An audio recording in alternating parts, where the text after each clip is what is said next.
Hello, this is Dr. Grande. Today's question is, can I analyze the case of Maribel Ramos? Just a reminder, I'm not diagnosing anybody in this video, only speculating about what could be happening in a situation like this. If you enjoyed this video, please like it, subscribe to my channel, and consider supporting me on Patreon.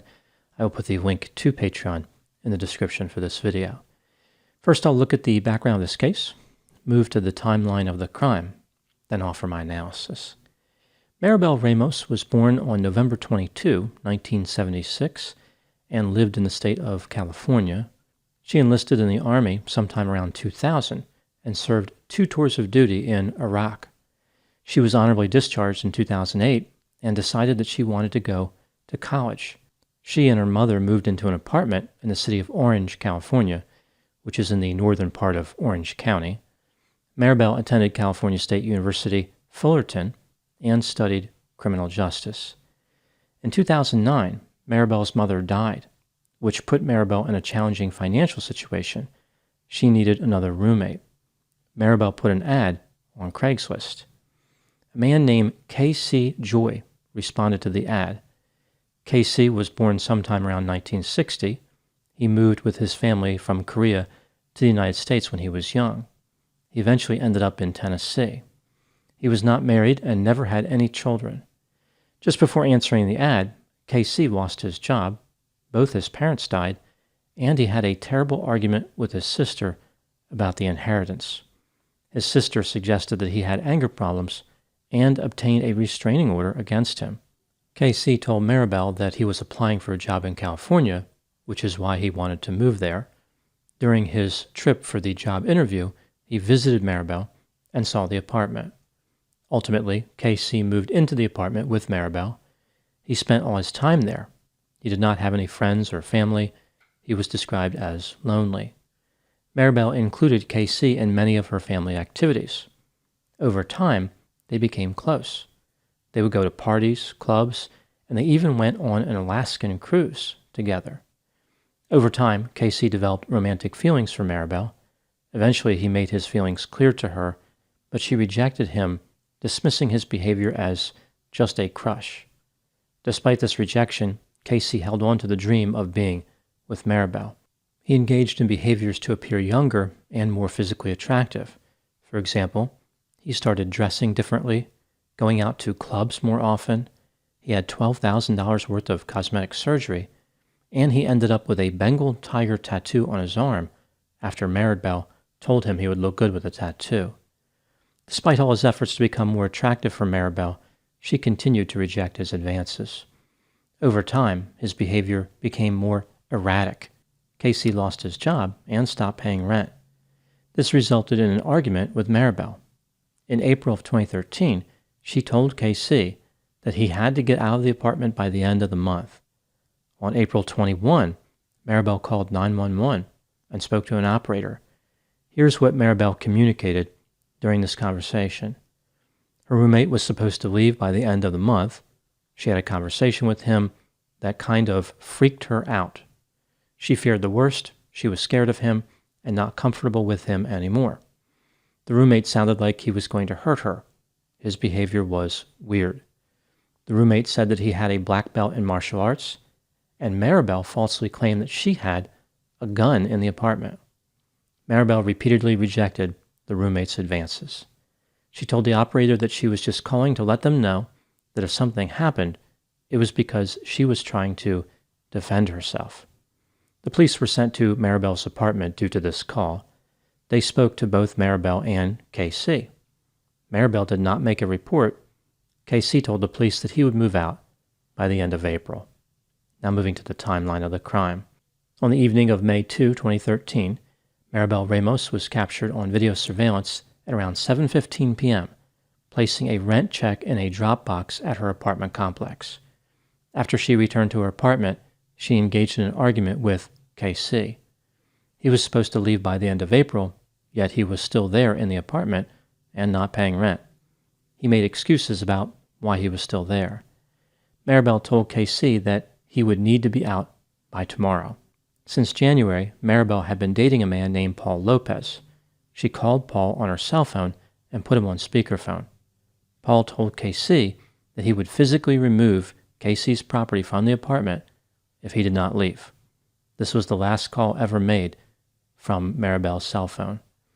The next day, May 3, Casey contacted the police and reported Maribel missing. Later that same day, family members noticed that Maribel did not show up to a softball game. This was unlike her. Her family members went to her apartment. The door to the apartment was locked. They noticed from the outside that her bedroom light was on and her vehicle was in the parking lot. Her family members called the police, who arrived and forced their way into the apartment. Maribel's keys, cell phone, and small purse were missing. Another large purse was still there. A gray pajama top with polka dots was found folded in a closet. There were bloodstains on one of the sleeves. Tests later concluded that the blood belonged to Maribel. There was no sign of a struggle in the apartment. As all this was going on, Casey was in his vehicle watching Maribel's apartment using a pair of binoculars. When the police arrived, he hid in the back seat of his vehicle. After the police unsuccessfully tried to reach him by phone, Casey called them and said he did not want to enter his apartment while the police were there. An officer approached him and asked him why he failed to assist. Casey said he thought something was seriously wrong. On May 4, the police interviewed Casey. He told them that on May 2, the last day that Maribel was seen, he had an argument with her because he wanted to stay in the apartment for 2 more weeks. The argument concluded at about 9 p.m., and Maribel walked to her bedroom.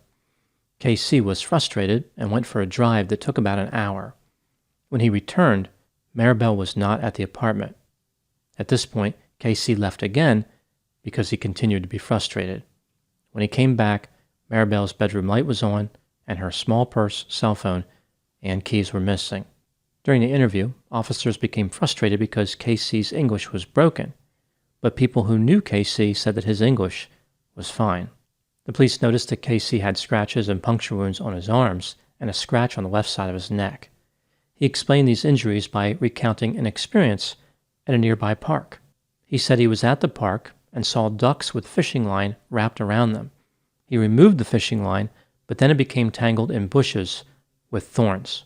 He said he also sustained a scratch near his eye from the thorns, which led to his $12,000 worth of cosmetic surgery. The police went to the park to check out Casey's story. They found a duck with fishing line wrapped around its foot and bushes that contained thorns.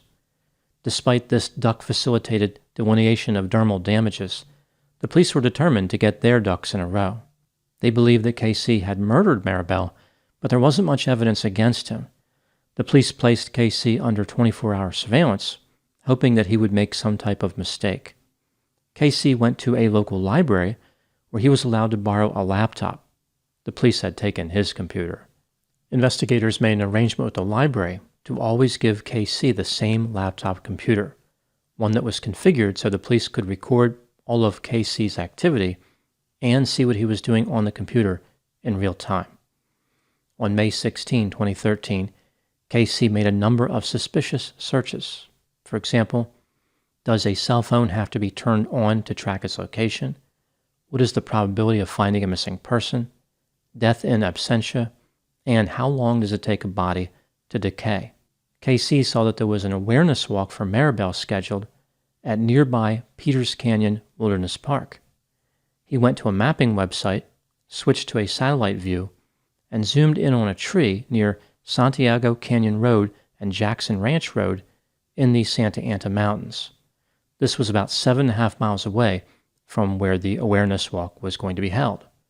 When Casey was done, he deleted his search history. The police immediately made their way to the area that Casey was examining on the mapping website. They found Maribel's body within 45 minutes. Her upper body was concealed by rocks. Maribel's body was badly decayed and partially consumed by animals. Her cause of death could not be determined. On May 17, Casey was charged with murder. The police theorized that Casey smothered Maribel with a pillow, and when he disposed of her body, he scratched his arms on barbed wire that was found in that location. In 2014, Casey Joy was convicted of second-degree murder and sentenced to 15 years to life in prison. Now moving to my analysis. Casey Joy maintains his innocence. He is even planning on writing a book titled Suspect, Guilty Until Proven Innocent.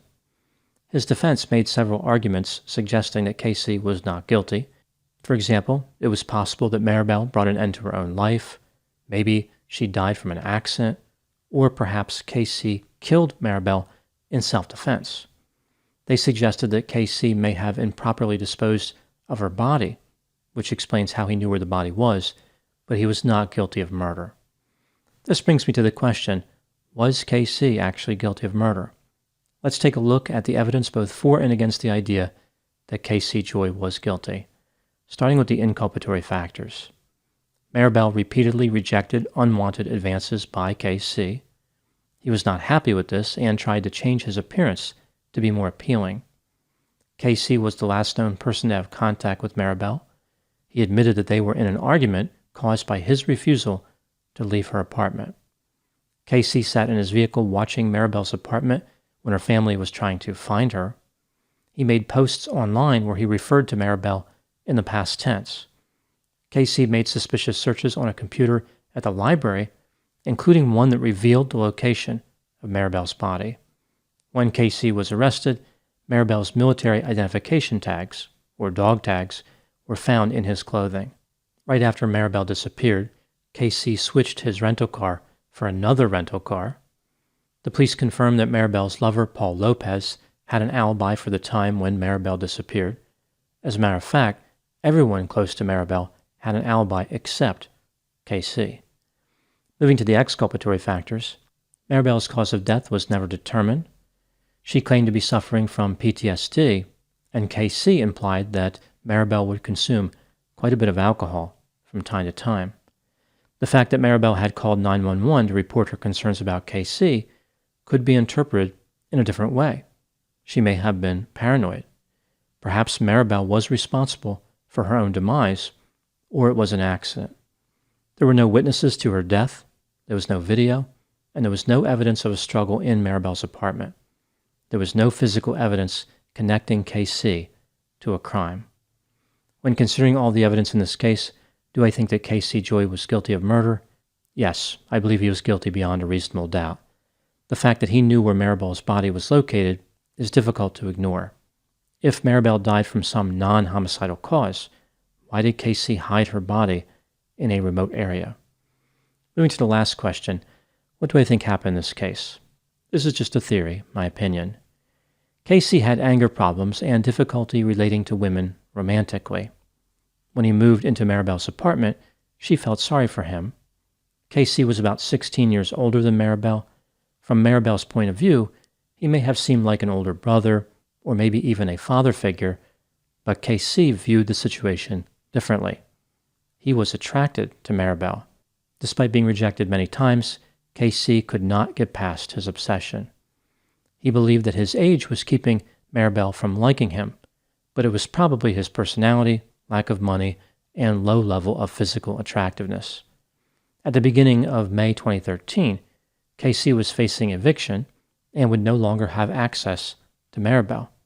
She was cutting him out of her life. Sometime late on May 2 or early on May 3, Casey murdered Maribel. This was probably premeditated, although he was convicted of second-degree murder. He somehow managed to clean up the crime scene very effectively. He was a careful criminal.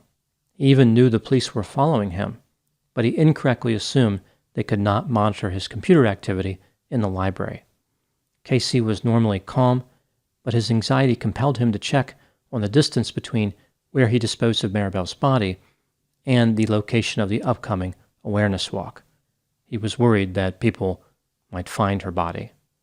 This check was particularly unwise considering he knew he was being watched. It's not like he was going to be able to move his victim's body either way.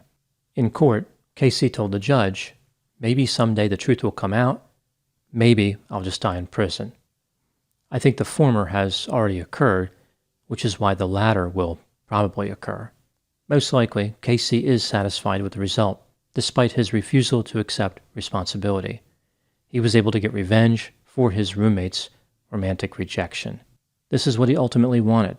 He either wanted to be with her or to make sure she could no longer be with anyone else. Now moving to my final thoughts. It is critical never to underestimate the danger potential of unrequited love. This type of attraction builds strong feelings on one side of a relationship, but not on the other. There is the sense in this case that KC was heavily invested in the idea of being with Maribel, and she really didn't think about it hardly at all. This type of circumstance creates a differential that is as hazardous as it is insidious. Those are my thoughts in the case of Maribel Ramos. Please put any opinions and thoughts in the comment section. They always generate an interesting dialogue. As always, I hope you found my analysis of this topic to be informative. Thanks for watching.